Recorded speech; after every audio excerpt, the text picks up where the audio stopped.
All right. Yeah, I can't wait. So it sounds phenomenal. Can you just clear up this whole like circumcision drama that we've been hearing? Oh yeah, so arbitrary. So I responded to a Twitter question. It's like, hey, how do you feel about routine infant circumcision? And I was like, I just said like negative on the practice because I have 2 young boys, and when they were born, my wife looked into the medical data and found that the health benefits of routine circumcision are like somewhat unclear.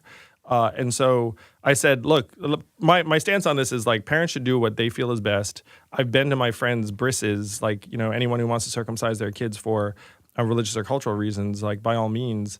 But I do think that the medical case for it is not exactly like ironclad rock solid. You don't have to get a circumcision when the child's born. It's your choice, right? It is your choice, but it's being presented to many new parents as like a thing to do or routine practice. Because they could charge you for it. Probably that there's something to do with it. And so I was just like, look, people should get more information and not feel like there's some sort of like requirement. Okay. That's all. The only place I was, and so like people now think I'm some kind of like anti-circumcision Right, zealot. Isn't it crazy? That's like your issue. That's what you're running on. Amazing. Do you have what concerns, thoughts on the fact that like being an Asian American man running for president is super interesting because the Asian American man in American culture has sort of been fascinating to look at over the last 50 years. Comparatively to the way other men have been treated culturally. Like the amount of, like for example, you can even look back on what Linsanity meant in New York and how big a deal it was. That was a big deal to me. I'm sure. It was a big deal to me. It was a big deal. Well, because the Asian athlete, the Asian male sex symbol, Asian... It's just something that for whatever reason, we progress in society. But yeah, there has been a limited amount of Asian men that have been accepted as sort of heroes in American culture. Is that a thought in your minds at all and something you'd like to change?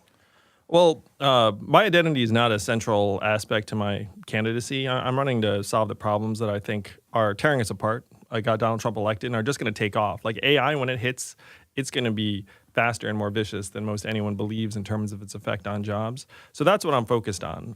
It's not lost on me that I'm the first Asian American man to run for president as a Democrat. I'm a very proud Asian American. My wife and kids are Asian American. Your parents are from? Taiwan, and they met in graduate school at Berkeley. My father is a physicist with 69 U.S. patents for GE and IBM. And so, oh, you're so smart. Well, no, I'm just saying, like, No, I'm just kidding. They sound brilliant. That's pretty awesome.